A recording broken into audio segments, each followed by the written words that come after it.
I stared at the pile of envelopes flooding my mailbox for the third day in a row.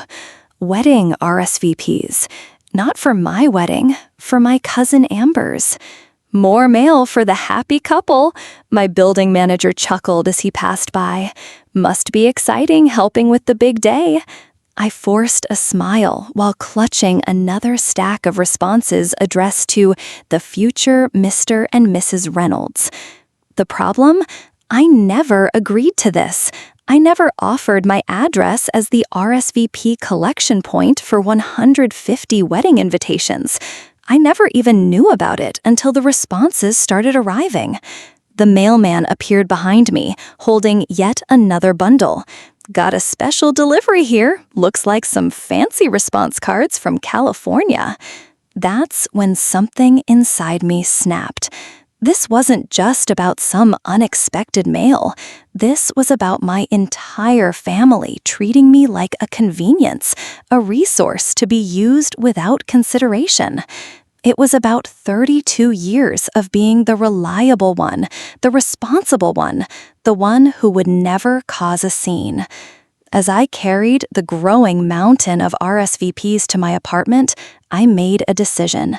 My cousin's perfect June wedding was 3 weeks away, and for the first time in my life, I wasn't going to quietly accommodate someone else's plans.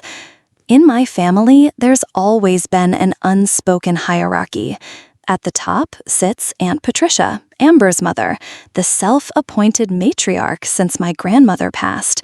With her country club membership and husband's surgeon salary, she orchestrates our family like her personal symphony.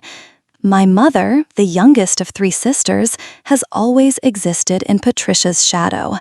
Growing up in suburban Massachusetts, while Patricia's family enjoyed their 5-bedroom colonial in Newton, we made do with our modest split level in Framingham. Every Thanksgiving, Christmas, and 4th of July, we'd drive to Patricia's house, where she'd inevitably comment on my mother's simple contribution to the meal, or how I wasn't quite as accomplished as Amber. When I was 12, Patricia hosted my cousin's Sweet 16, a lavish affair with a hired DJ and catering. I was assigned to help serve punch, while Amber and her friends from private school danced. Sarah's just so responsible, Patricia told the other parents, unlike her father. The adults nodded knowingly. My dad had lost his job during the recession, something Patricia never let us forget. During my college graduation dinner at an Olive Garden that my parents could afford, Patricia announced Amber's acceptance to Yale Law. My state university degree in education suddenly felt like a participation trophy. Teaching is noble, Patricia said, in the same tone one might use for collecting bottle caps. Despite everything, my mother insisted we maintain the peace. Family is family, she'd say, washing down her frustration with another glass of white Zinfandel. By 30, I'd built a life in Boston, teaching high school English and maintaining careful distance from family drama. I'd show up for major events, send appropriate gifts, then retreat to my world of literature and quiet dignity. Then came Amber's engagement last Christmas. She'd met Tyler, a hedge fund manager, at a charity gala. The diamond on her finger could have paid my rent for a year. "We're thinking June at the Ocean View in Cape Cod," Amber announced over dessert. "Small and intimate, just 150 of our closest friends and family." Patricia beamed. "Sarah, you'll be a bridesmaid, of course. Size 6 still?" "8, I corrected, feeling my cheeks burn. "Well, plenty of time to drop those extra pounds," Patricia said with a smile that didn't reach her eyes. The grand gesture materialized a month later. Amber asked me to be her maid of honor. Not her Yale friends or socialite circle. Me, her plain public school teacher cousin. "You've always been like a sister to me," she said over brunch, though we'd exchanged perhaps 3 personal conversations in our adult lives. What Amber didn't say, what I'd discover later, was that her first choice had backed out, leaving her scrambling for a replacement. I was convenient, reliable Sarah who never said no to family. I accepted, ignoring the alarm bells. The secret, the thing I didn't tell them, was that I'd recently received a prestigious fellowship to study literature in London. It would mean leaving mid-June, potentially missing the wedding. I'd planned to discuss it after securing my visa and finalizing details. But then the RSVPs started arriving at my door, and everything changed. The RSVPs were just the beginning. 3 weeks before the wedding, my apartment became Amber's unofficial command center. Without warning, boxes of wedding favors, little monogrammed candles in white boxes tied with satin ribbons, appeared at my door. "The venue doesn't have storage space," Amber explained over the phone, "and Mom's redecorating the guest room where we were keeping everything. You don't mind, right? You have all that extra space since you live alone." My extra space was my 800-square-foot, one-bedroom apartment where I could barely turn around without knocking something over. Now, wedding paraphernalia occupied every surface. But I said nothing. 2 days later, Patricia called. "Sarah, be a dear and pick up the welcome baskets for the out-of-town guests. They're ready at the boutique in Beacon Hill." "I have finals to grade this week," I said, attempting boundaries. "Family helps family," she replied, as if reciting scripture. Amber's so stressed with her law firm's big case. "And the baskets need to be checked for quality control." I spent Saturday retrieving 30 wicker baskets filled with local Massachusetts treats, Cape Cod potato chips, Boston cream pie cookies, and miniature bottles of Sam Adams. Each basket weighed 5 pounds. I made 3 trips from my car to my apartment, my back screaming in protest. That evening, my mother called. "Have you started on the place cards yet?" "What place cards?" A pause. "Patricia said you volunteered to handwrite them. Your penmanship was always so lovely." I hadn't volunteered for anything. But now 150 blank ivory cards with gold edges sat in my inbox, along with a spreadsheet of names and table assignments. Meanwhile, my London Fellowship coordinator emailed requesting confirmation of my arrival date, June 18th, 2 days after Amber's wedding. I still hadn't told my family. Every time I tried, another wedding emergency took precedence. The Wednesday before the wedding, I took a personal day to drive to Cape Cod for the venue walkthrough. Amber was 45 minutes late, absorbed in a work call while I stood in the parking lot, waiting. "You're a lifesaver," she said, finally emerging from her BMW. "Tyler's in the Hamptons for his bachelor weekend, and Mom's getting her pre-wedding facial." The venue coordinator mistook me for the bride twice during the tour. "Actually, I'm just the maid of honor," I clarified. "Just," Amber laughed. "Sarah's being modest. She's the backbone of this whole operation." After the walkthrough, Amber suggested lunch at a waterfront restaurant. For a moment, I felt a glimmer of genuine connection. "I can't believe it's happening," she said, twisting her enormous engagement ring. "Sometimes I wonder if I'm ready." I saw vulnerability in her eyes, a rare crack in the perfect facade. Maybe this was my chance to really talk, cousin to cousin. "Amber, there's something I need to tell you about." Her phone rang. "Tyler." The moment vanished as she answered, her voice shifting to a syrupy register I'd never heard her use with family. Driving home, I rehearsed how to tell them about London, but when I arrived at my apartment, I found Patricia and 2 wedding planners waiting. "There you are," Patricia exclaimed. "We need to go through the final RSVP count." The wedding planners had spread papers across my kitchen table, drinking coffee from my mugs. "We're missing responses from about 20 people," one planner said. "We need to call them today." "I have papers to grade," I protested weakly. Patricia waved dismissively. "This is Amber's special day. Grades can wait." 5 hours later, after they finally left, I discovered the final straw. A sticky note on my refrigerator with Patricia's handwriting. "Sarah, we've listed your address for gift deliveries too. Hope that's okay. Some have already been sent. XO." I opened my spare closet, the one place in my apartment still mine, and found 3 wrapped wedding presents already occupying the space. That night, I emailed the London coordinator confirming my June 18th start date. Then, I opened the RSVP spreadsheet and stared at the names of 150 people who would witness what happened next. The Ocean View Ballroom sparkled with white roses and crystal centerpieces as the June sun set over Cape Cod Bay. I stood in my size 8 sage green bridesmaid dress, altered twice and entirely paid for by me, watching Amber pose for pre-ceremony photos. "The lighting is divine," the photographer cooed, positioning Amber against the golden horizon. Patricia hovered nearby, adjusting Amber's cathedral-length veil. "Sarah, fetch the something blue handkerchief from my purse and check if the quartet has arrived."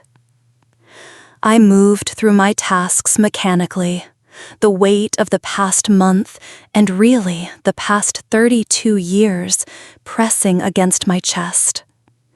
In my purse sat my London plane ticket and a stack of RSVPs I'd never delivered to the wedding planner. 20 people whose attendance remained a mystery to everyone but me. The ceremony proceeded flawlessly. Amber and Tyler exchanged vows as waves crashed rhythmically against the shore. I stood beside her, holding her bouquet of peonies and garden roses that cost more than my monthly rent. At the reception, I was seated at the head table between Tyler's brother and his college roommate. The roommate, Jason, worked in private equity and spent 10 minutes explaining why teachers were overpaid. "But it must be rewarding," he concluded magnanimously, "shaping young minds and having summers off." The MC announced dinner service as waiters circulated with plates of butter-poached lobster and filet mignon. My moment approached.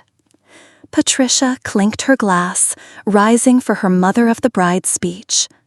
She spoke about Amber's accomplishments, her law degree, her charity work, her perfect match in Tyler. Then she turned to acknowledge the supporting players. "And special thanks to my niece Sarah, who has been Amber's right hand throughout this process.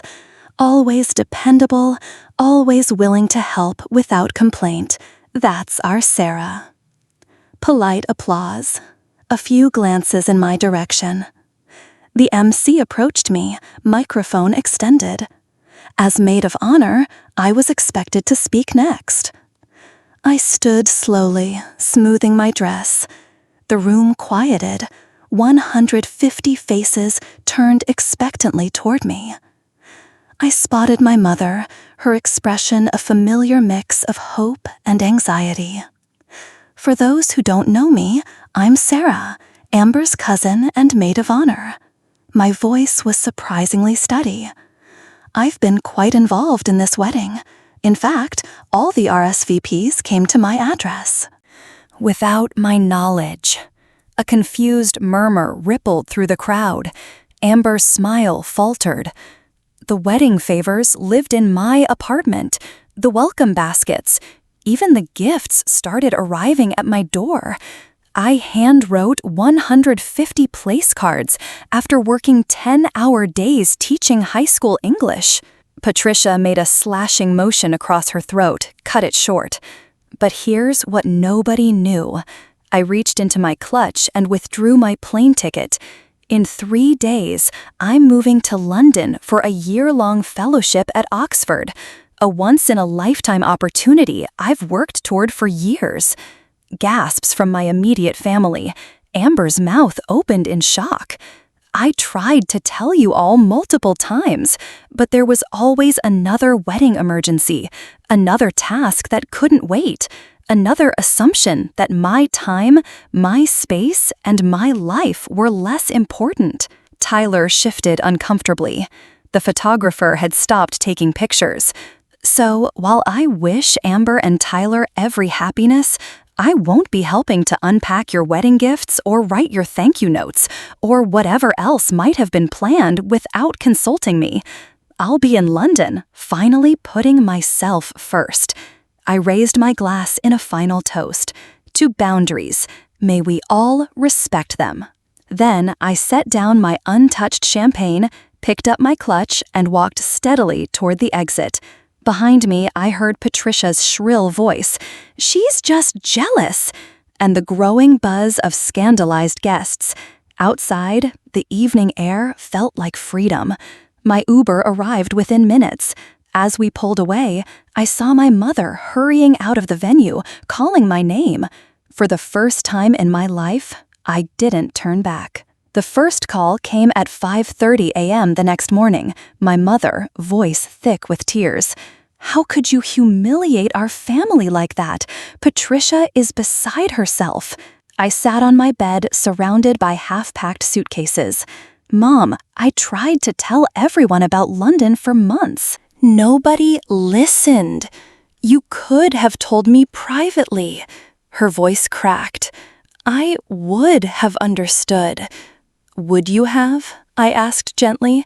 "Or would you have asked me to postpone London for family harmony, like always?" Her silence was answer enough. The next call was Amber, furious. "You ruined my wedding. Everyone was talking about your little tantrum instead of celebrating us." "I'm sorry you feel that way," I said, using the conflict resolution language I taught my students. "But I'm not sorry I finally spoke up. Tyler's grandmother was so upset she left early. She has a heart condition." "I didn't know that," I admitted. "That wasn't my intention." "Whatever, enjoy London. Don't bother sending a gift." She hung up. I continued packing. By noon, my phone buzzed with unexpected allies. My cousin Michael from my father's side, legendary move, Patricia's had it coming for decades. My college roommate Jen, finally, I've been waiting for you to stand up to them since sophomore year. Most surprisingly, a text from Tyler's brother.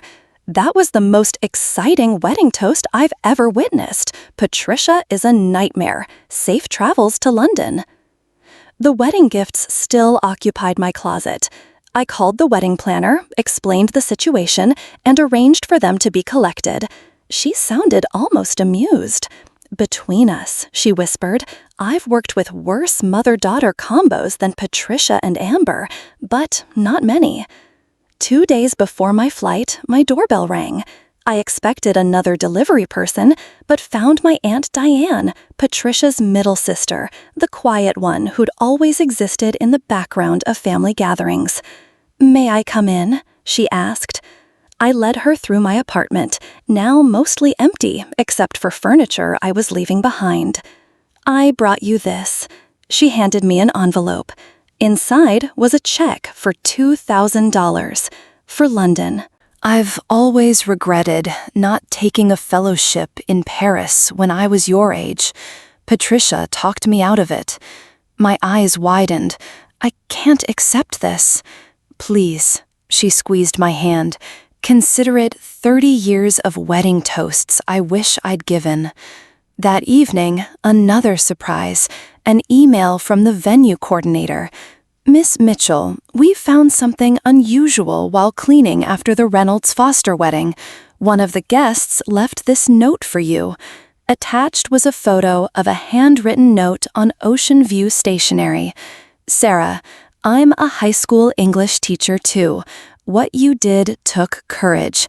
My card is enclosed if you'd like to correspond while you're in London. Respectfully, David Korinsky. I remembered him, a quiet man at table 7 who'd been watching when I wrote his place card. He'd thanked me, actually looked me in the eyes. The day before my flight, my mother appeared at my door. I'm still upset, she began, but I'm here to drive you to the airport tomorrow. We sat on my bare floor eating takeout Chinese food. I called Patricia, Mom said between bites of lo mein, told her I wouldn't be attending Sunday dinner for a while. I nearly choked. You did?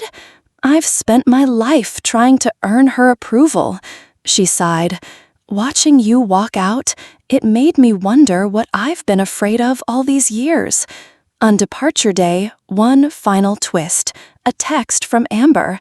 The photographer caught your speech on video. It's actually kind of badass.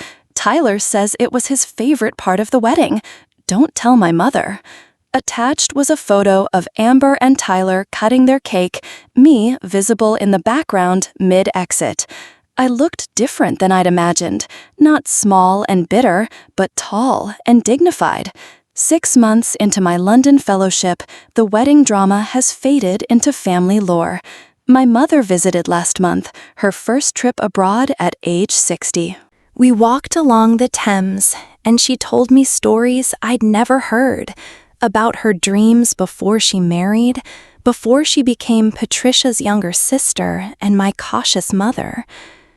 Patricia still doesn't speak to me directly, but she follows my Instagram where I document my research and travels.